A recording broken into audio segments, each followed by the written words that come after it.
Can your spirituality actually make a difference in the real world with real people, with real politics, with real economic systems? That's what we're going to talk about now. And my guest is Tom Basile. Wait, I have all of these points here. It's a TV anchor at Newsmax. That's pretty amazing. He's a veteran columnist, author, speaker, good friend. Hey, Tom, welcome to Godsearch. Welcome to Godsearch. Thank you, Mike. So, We've known each other. We've known each other so many years, and it's great to actually. I've interviewed you before, and now you're interviewing me. So you've turned the right, tables, and you and were I'm looking and forward to you it. pushed me to do this. He's largely responsible. He pushed me and goaded me to do this, so I'm doing it. So, hey, Tom Basile, tell me about your God search. God search, Michael. You know how big this is, right? It's Help me big. out. Give me a question. Don't give me just something so When was the open-ended. first time you had an inkling, even apart from your faith? You're Catholic, Right. right?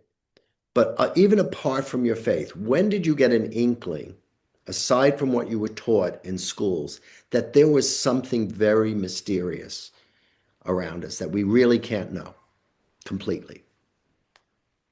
When did you get Well, that sense of mystery? the sense of mystery, I think probably does go back though to being raised in the Catholic Church. There is in the Mass a very definitive sense of it is the holy mystery. It is, so you're surrounded by, as a Catholic, the concept of the three persons in one God. You are surrounded by the idea that the Eucharist and the faith that the Eucharist um, is is Jesus Christ.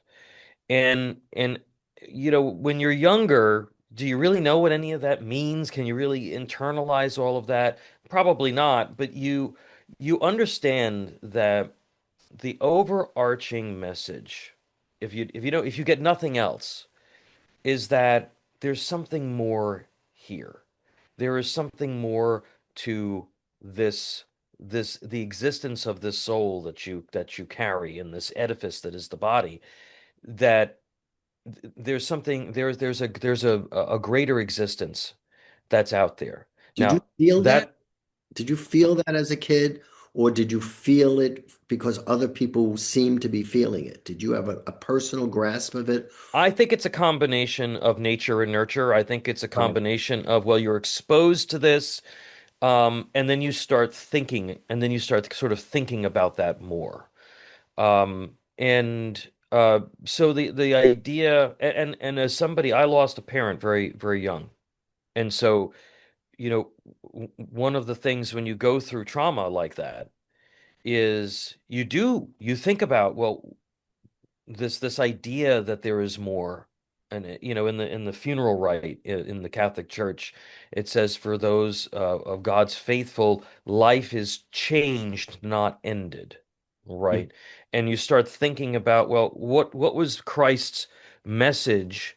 And Christ's message was, this ain't it, right? You may suffer here. You have challenges here. But there is something more that awaits you. And that was sort of um a natural sort of extension of the teachings of Judaism, which didn't quite get there. And he gave, I think, humanity that hope, right? So as a young person going through trauma, you do start thinking about those types of things. Well, I want to see my father again, and where is he now? And if I believe that he has gone someplace else, well, then that opens up this whole new experience beyond this realm of time, space, and matter that we're all kind of trapped in. Well, what is that? And that's God, Do you right? feel that there was something in you that was seeking your father in heaven as a way of having a father on earth? Did you find that kind of psychology involved in it at all? Well, you didn't have any, like, at some point you just said, well, I don't really have a choice, right? I mean, Yeah, but did you have a sense that you were seeking oh, sure. I mean, you have to. to complete it? It's like John Paul II was always very clear that his attachment to the Blessed Mother was definitely tied into his great loss as a child because he lost his mother, Yeah. you know. Yeah, well, I think that you were looking when you don't have the physical, all right, or Point. the natural, you look to the supernatural to help ground ground you, right? I could have become a statistic, right? I could have been somebody who lost his faith, who was depressed, and did not come out of the struggles, the emotional struggles of youth and adolescence, to become a faithful person. I could have gone the exact opposite way, Right. right? But I mean, that was what the faith and the structure of the church, and of course the teachings of Christ and the Bible as a whole, not just the New Testament, but the Bible as a whole, Right. ultimately helped gave me, um to try to say, hey, you don't have this physical relationship anymore, but you know and this is the challenge, I think, throughout the course of your Oh, natural life, is how do you have the relationship with the supernatural, when you are a natural being? And but it gives you a structure to do that, and I think that that's what happened with me over time. yeah. Now you hit on something which I often talk about, which is that we are natural beings, but we are also supernatural beings, and I hyphenate that so we don't get lost in what is it, the WB, or what is that TV show that all the kids watch, the superpowered things. It's supernatural, meaning beyond earthly nature. Right. Now, how do you take such an incredible devotion for what you're missing and then pull it down and translate it into everyday life? You've been involved in politics, you've been involved in a tremendous hunger to improve the church. It's a divine institution by its understanding. It's also a mortal institution by its Right. understanding. So how do you take something like a hunger for that kind of supernatural family and then draw that down into the earth so your God search becomes tangible? That's Yeah, that's and what I've that's noticed that's is the hardest thing for everyone. I think it is. I think you're absolutely right about that, because it is the search for purpose, right? The Purpose. God search is, for me, is not, is there a God, right? That's not what the God search is for me, right? Right. Because I'm a person of faith. But the God search is, how what is my purpose here, and how can I best serve God and his creation in this limited existence, which is a setup for the next, the next phase of living, right? And as a Christian, we're working our way toward, this time when we're closer to God in this next existence. Hmm. And so I think that that's the lifelong struggle: is, am I serving effectively, to the extent of my capability? And everybody has different capabilities, and everybody may have a different purpose. But I think that for me, that's the constant struggle: is, am I doing enough? Well, Am I putting too much pressure on myself? that's one thing, but also maybe not putting enough pressure on the outside, because if the church is a mortal institution, certainly, our government is a mortal institution. The way we run corporations can be improved. Schools need to be improved. All our earthly institutions need to serve that spark of divinity, if I'm Yeah. interpreting Catholicism correctly. Well, look, you want to be a very wise man once said to me that the goal is to be in the world, but not of the world. Well, I think I recognize the quote. Yeah. And he's a pretty smart dude. Please. And and and so I think that uh that's the struggle, right? And um the book of Job says that this life is a warfare, right?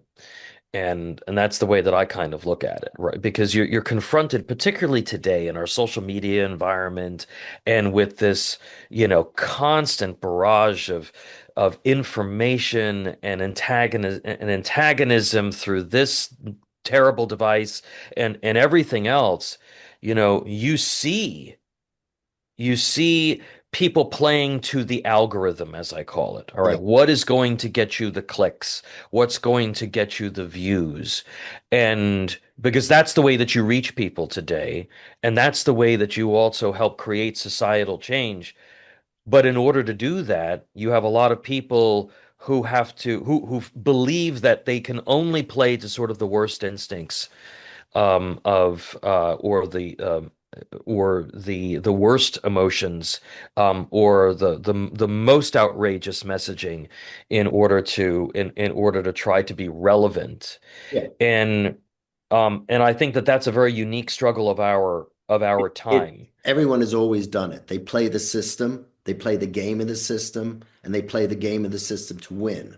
What we have now, unfortunately, in my humble opinion, is that we have a loss of true seeking of knowledge and truth and Right. unity as the underpinning to that. What we have is what I call opinionocracy, and it's completely being powered by the media on top of it. And also, I got to tell you, when you have ratings that are determining the news content, I'm not pointing fingers, this is a general thing, okay? When ratings and sales of items on commercials are selling and the ratings are determining the ad rates and everything, I was an old ad man. Right. Um, then your truth and unity and the purpose of a free press isn't functioning anymore. It's become one other industry that you farm, and you're farming to win. You're not farming to create a better world. Well, I mean, and yes, that's always been the challenge with news, because news is a commercial enterprise, right?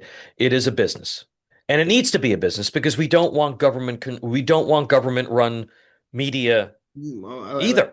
Here, it needs to be separate, clearly, as a sacred institution for sure. Well, I mean, It that needs, that goes back to and it that needs goes to back be, to ethics. and it needs to be free, no doubt about it. It But it when you say that can only be translated into a business, then I have to separate with you here. There may be other ways to do it. we've tried. Look, I, historically, we have tried government run media. It doesn't work. no, you can't have a Okay. government-run media. Right. We have tried so-called nonprofit media. It doesn't work. Does not survive.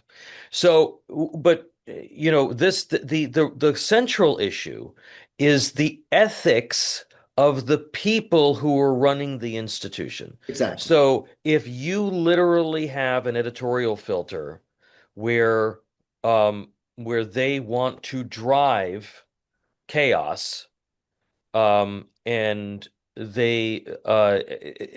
because they believe that that is what's going to get them their eyeballs, and they do that at the expense of truth, knowledge, actionable information, fairness, and even the mental health and physical health of the viewer or the consumer of the information. Now you have a really big problem, Yeah, it's and that's where we are right now, look, Mike. it's gladiatorial.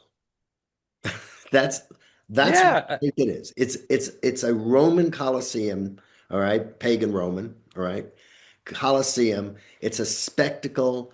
However you get them to roar, that's what you want them to do because you want the crowd. And it has lost a sense of any kind of God search. I mean, a God search is not about knowing God. I've never met anyone who knows God completely.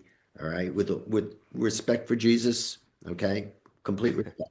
I've never met a mere mortal. I have to rephrase that with respect. Okay. But the the it's the purposeful God search, which is at least have the humility to admit that you don't know everything. Right. Meaning, and this is a society that separates a state church from, we don't have a state church. We're not like Germany has a state church. We have to minimally have a humility, whether you believe in God or don't believe in God or think it may be or what your belief is. You have to have a Yeah. humility to say, That's it. you don't know everything. That's it. That's it. And I must listen. And we live in a society right now because of the algorithms, right? And because of the way that this functions, where people are totally overexposed. Sure. And I deal with this. I get very frustrated with with Donald Trump, with even religious leaders. They feel the need to comment on everything.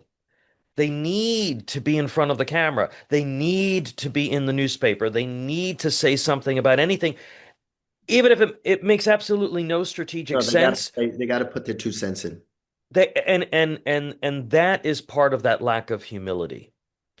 We don't discern the way that we should, what we say and what we do. And that is in part because we have lost the moral um, underpinning, the biblical truth, whatever you want to call it, that really should be the foundation of human activity and human action, right? And whether you have a strong whether you have a strong belief in God, or you're part of a church or you're not part of a church, the house needs to stand on a foundation of something, right? And all too often, what we're finding is that a lot of these people that are out there that claim to be influencers, that have power, that have money, have their entire house is built on quicksand. Yeah. There's nothing undergirding it, right? And so that's where you start to see the building kind of collapse. Um, Right. I use the analogy of the building a lot when I talk about, you know, sort of the underpinnings of Well, it's a Western civilization, but it's also applicable to just how people handle themselves in their daily lives and how influencers handle themselves with the power that they have been given and the platforms that they have. First of all, no one processes knowledge in a vacuum, Right. right? We have a program by which we evaluate, and the problem is the program by which we evaluate knowledge has become crippled. And I understand needing that foundation. The building analogy is really terrific. It's Jewish, it's Psalms, and it's the cornerstone. That is the thing. But what my concern is that these biblical foundations, and I'm biblically based, as I interpret the Bible and implement it, I'm biblically based. But the extreme past, which was very kind of an autocratic religion. Judaism went through it. We did it our own way. Catholicism went through it, had to do a revamp in Vatican II.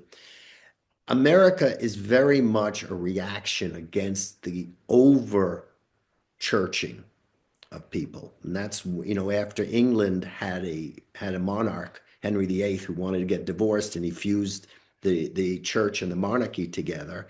It had its downside, and then America was born. Hmm. So the freedom that we have in America is really great and it's really holy. And now we're reaching a point where no one knows we have all that freedom, but to your point, we don't have any values. And there is a tendency to want to put back the biblical structures. But I'm of the opinion that if you do that without properly reevaluating the biblical structure, we will create another cycle where a God search is individually based without ethics, or it will be ethics that controls the individual and will go around in a circle. Let me give you Yeah. one example. Yeah. In Genesis 2, you have the most extraordinary assertion, which is that God creates Adam, which means humankind. Hmm.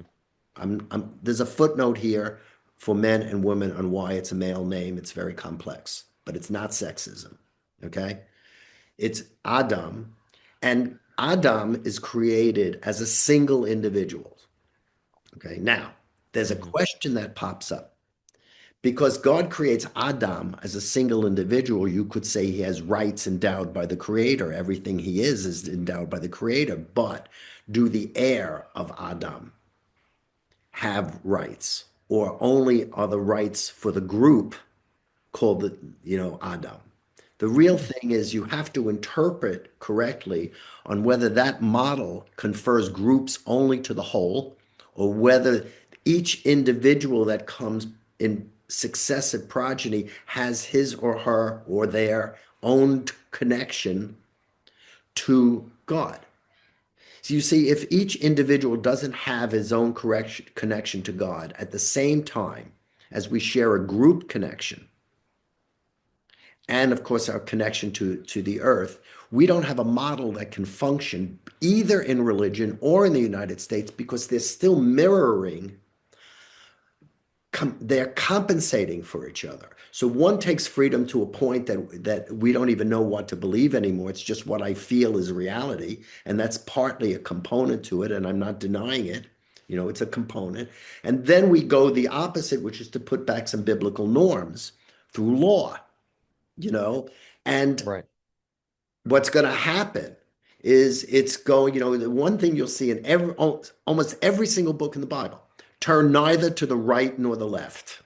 It says, turn neither to the right nor the left, not the blue team, not the red team, or any other team. Don't be very, very careful. So, my concern is that there'll be a spiritual and psychological reaction formation, and we will keep spinning when we're missing something that is foundational to the foundation of the building, which is we don't build the house, Zechariah, unless Hmm. the house is built on the knowledge of God or minimally Right. the admission of the absence of knowledge of all things.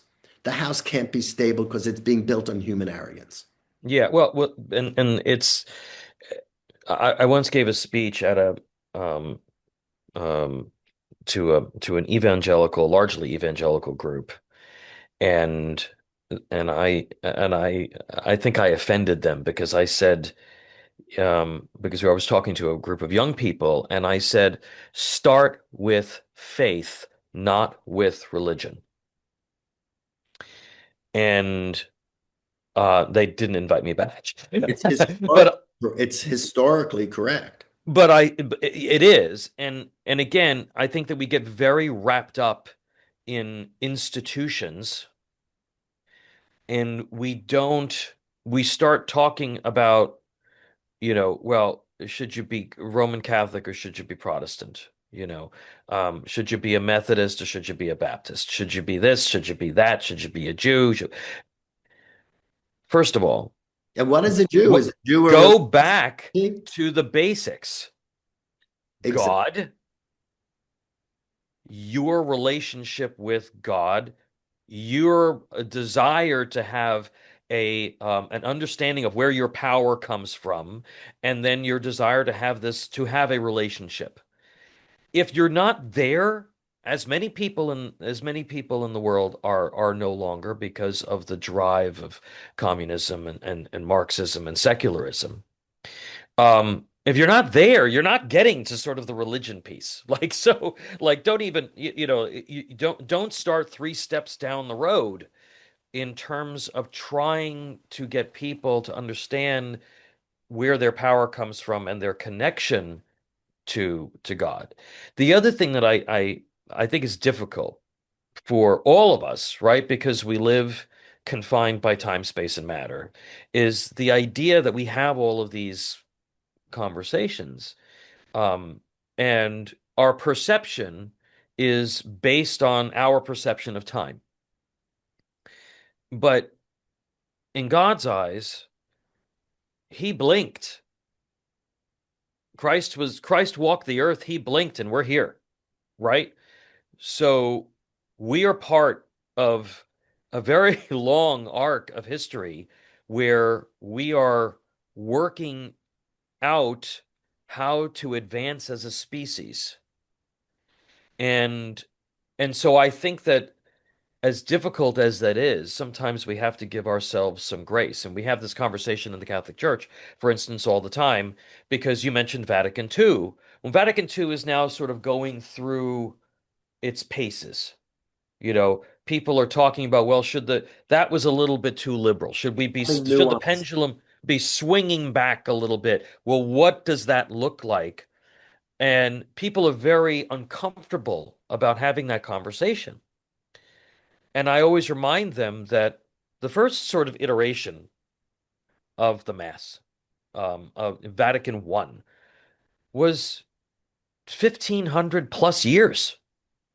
Sure. We are only 60 years into Vatican II. So, and we have really only had to sort of understand its impacts. Let's say it took 40 years to really understand its impacts. Well, now we're having a conversation over the last decade to 2 decades about, well, do we go in more in this direction, or do we pull back in some of the more traditional? And people are very disconcerted by this. They're very tense about it. And I always say, give it a little bit of time because we want everything done like this, but that's not the way this world works. No. And but we have to be open to having that conversation, and we should be thankful that we're part of a process. And how do we impact that process? And that's also part of our responsibility as the faithful, Right. and as servants of God, um, to be part of this process in a constructive way. Yeah. So it's very ironic because what you hint at is an algorithm behind the process. In other words, it's not just that we each keep shooting opinions out there and see what sticks against the wall. Right. If you have to have and for the church, it has a very specific faith claim that which is the resurrection, the the resurrection and the ascension. It's a very, very specific claim. It's not readily provable, and the task is to take it in faith and transform you with the mystery you've mentioned before. Right. But when you have to when you have to modify teachings and doctrines and customs, Jews go through this all the time. Do you just do it because it's an era which is pro female? How do you change things? You know what I mean? How do Hmm. you honor the past and move them into a new perspective which doesn't destroy meanings that are deep and have been there for a long, long, long time? There's a Yeah. delicacy to it. And it's a problem within all the major religions are having the same stimulation from secular thinking, which has democratized races, democratized genders, democratized nations, but kept exceptionalism.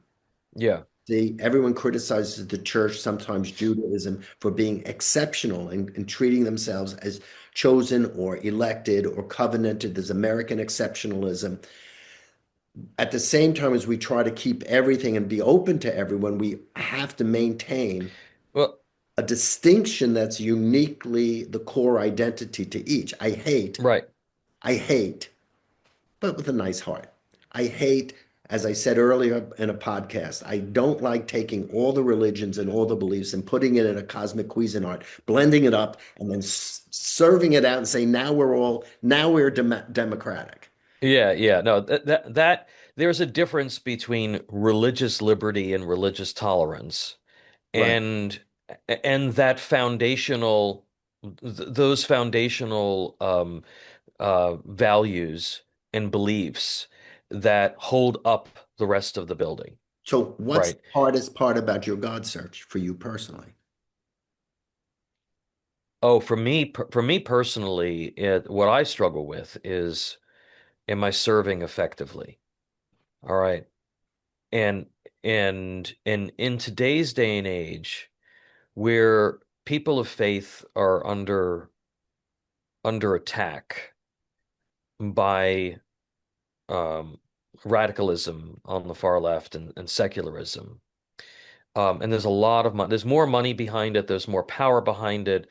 There's more force behind it. There's more technology behind that assault on the foundational values Sure. than ever before in human history. Yeah. It's never not even close, right? And it's it could get worse. Um, People of faith are being tested, and What is your personal challenge? my personal challenge is, am I countering that as effectively as I can with whatever abilities that God has given me um, in whatever limited time Do I you have. do you change yourself to be someone who can be emulated as a solution? Or do you handle it by forming counter groups to balance out the thinking processes that other people have?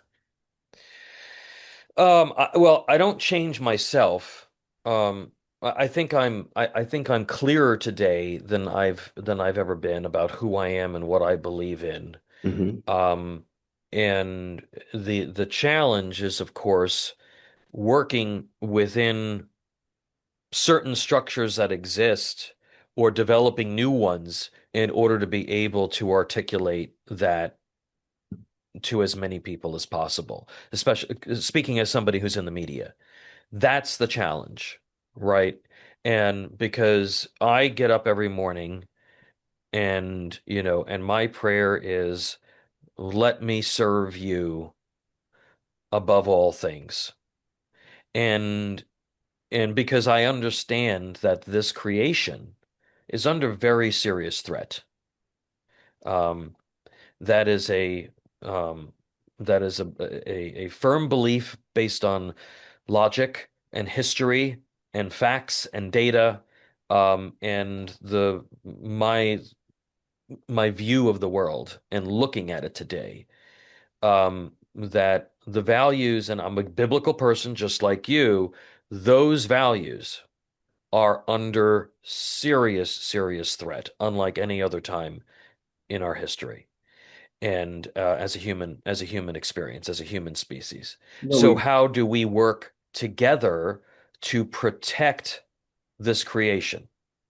Um, and in Canada, euthanasia is now they're killing more people than they are euthanizing dogs. Okay, this is a big problem, right? In this country, we've snuffed out 60 million lives in 50 plus years of abortion. But we're also dealing with a interconnected secular or militant atheist um, a global ecosystem that is targeting people like you and me, and trying to erode faith, the underpinnings of what we believe, in a very real sense. And and so my struggle is, am I doing enough to try to counter that, what I consider to be, in many respects, evil in the world, which I believe definitely exists. It's a big task. I think about what it is that I do, and I pray a lot, and I am biblically based, but many of my conclusions from the Bible are very different than the traditional view. It's also very different from the a-traditional view, or what became the liberal view. I think the thing that I am most motivated by is the intellectual humility to not pronounce anything as truth 100% because I'm incapable of it and I've never met anyone who is. I hear people who have better opinions than others. Okay. But Yeah. never found anyone who gave me an opinion that I can really truly worship as God's opinion 100%. So I think having, been a media guy myself, in advertising, I'm very sensitive to propaganda from anyone, from any side. And by the way, out there, hello. Tom is great. Tom has his God search and he has his way of God searching. God bless America that people can speak their particular God search. There's a lot of things he's saying that I would want to duke it out with him at another time, and we're not doing it here because I'm trying to emulate here that a dialogue is possible even when you have divergent opinions, but you got to listen because I learn more from this guy half the time when I don't agree. So I just want to say that. So anyway, my personal God search has been what is all of this religious stuff? And I'm so glad you brought it back on faith because religion is a secondary element. There is a living, breathing reality. Theologians call it ontological. It's built into the design of life. There is no religion in the first portion of Genesis at all. Okay. Right. It's just cosmos and all creation and human beings. So, how do you take that view, which is a secular view, not secular in terms of non religious, but a non religious view, and how do you make it have truth and reality rather than it become the techno science, secular, anti-religionism that is now masquerading as authentic spirituality. Well, So and this is where we get to the benefit of living in this time period, it is great. right? The benefit of, and I always tell people I hate the 21st century, right? Like I feel like I wasn't born, I wasn't meant to be a player in this space, right? But this is where God put me. But there is a benefit, right? We There want to is. talk about truth, okay? An unborn child, and this is going to be controversial for people. An unborn child Yeah, is a human being. It is not a collection of cells. Now, we know that because science and technology, which God has allowed us to create, gives us the ability to look at that baby, to understand that that's not just a blob, that is a human being. Okay. of course. Um, we have the data that shows us now because we have the ability to collect data on a global scale that certain behaviors cut against life and existence. We have the data to show that certain government structures historically lead to democide in the tens of millions, okay, which is governments killing their own people. Yeah. We have the ability to collect information to help take, you know, what Thomas Aquinas may have written about 800 years ago, in terms of natural law and say, or what's in the Bible, and say, this roadmap really does make sense because we've been there and we've tried it these different ways. And and and that does make sense. If we follow this roadmap, we're going to have more human flourishing. We're going to save lives. People are going to be happier. Um, People are going to be less encumbered by the world around them, with all of its evil and all of its pressures. Um, and so I think that there is that benefit that does help you get to some semblance of truth. Yeah, there. Now, maybe nothing's 100%, Mike. Oh, I no, don't, no. It's very, what you're saying is very important. And some of the more, I hate these terms, by the way. I hate them. I hate the word liberal. I hate this stuff. Okay. Some of the less dogmatically religious Americans who are very spiritual and very also concerned, right? Sometimes they will view that as a threat to their individuality and their individual freedoms. And I get it. It has been implemented so. But what I'd like to say is that those tried and true teachings, which are biblically based, and Aquinas is a really good example of that, of a variant of natural law, which is different than the American. They didn't exist because they didn't work. They were learned by human experience. As I said in an earlier podcast, it took close to Hmm. 5,000 years of human development before some weird little Near Eastern tribe declared murder to be as close to an absolute commandment as you get.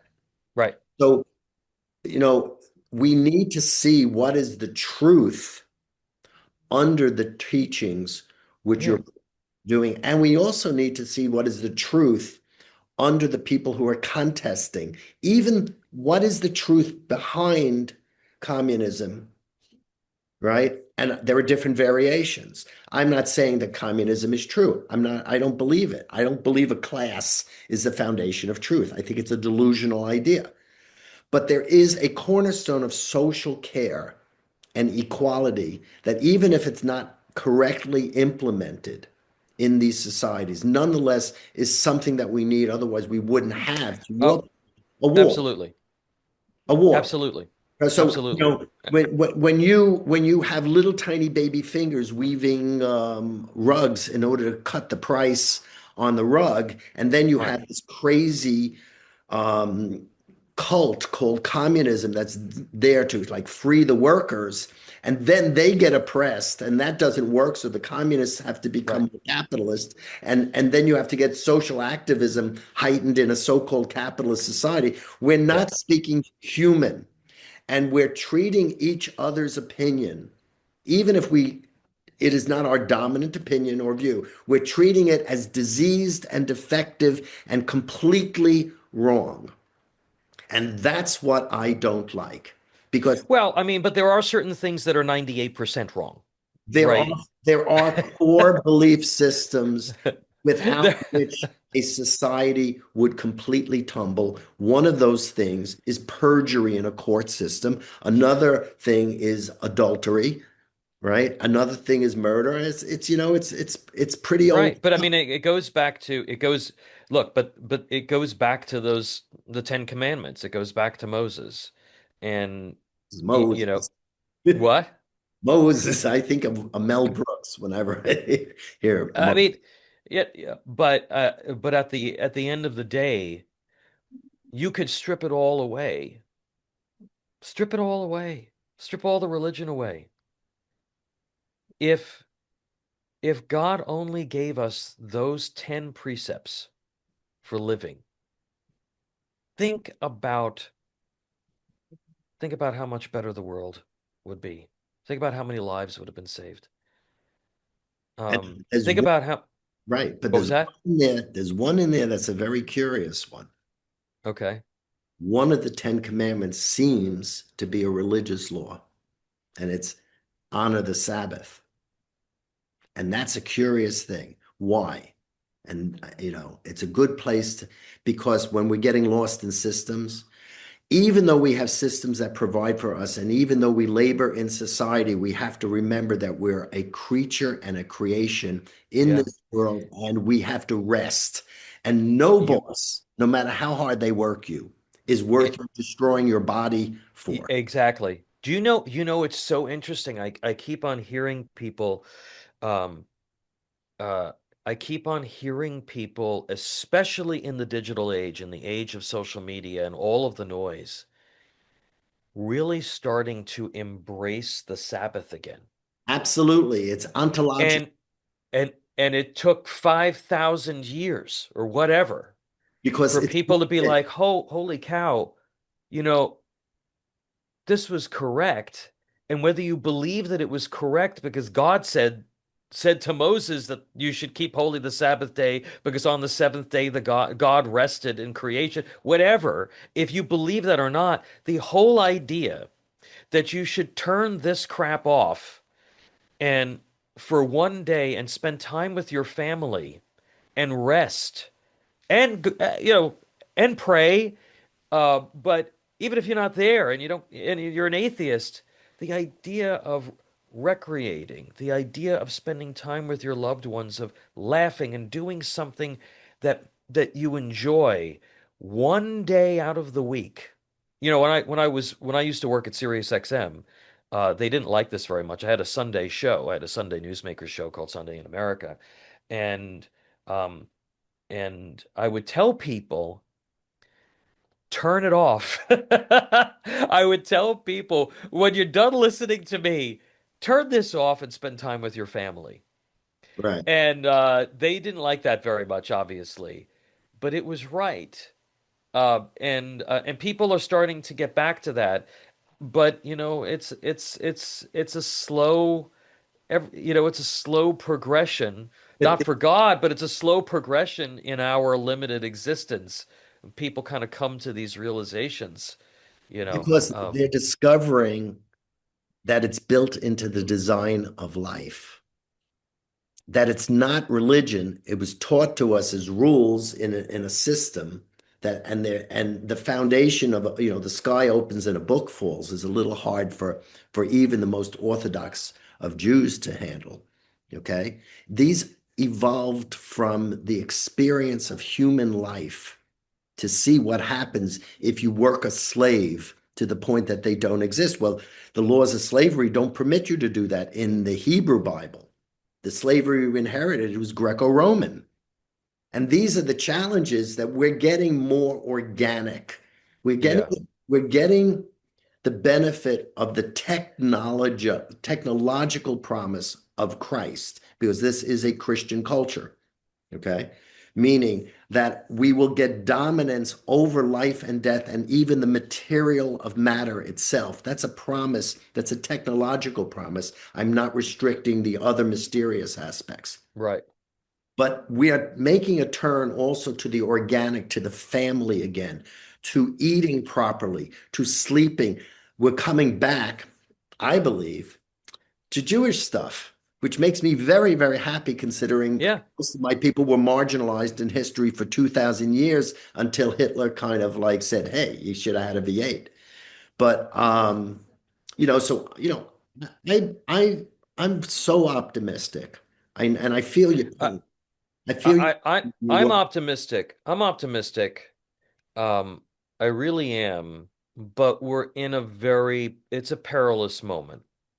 It's a perilous moment because the war that we're fighting is not over.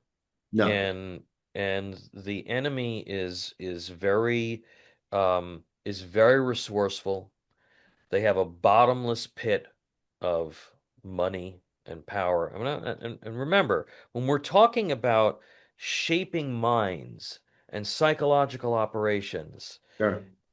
by 2030, 80% of what comes through on this thing is either going to be totally fake, AI generated, or intentionally manipulated information and and video and imagery. You cannot trust. I mean, think about the number of Chinese and Russian bots, for instance, Yes. the bot farms that are that are dumping information into your psyche every single day. It's a technological and technocratic pharaoh from a Jewish point of view.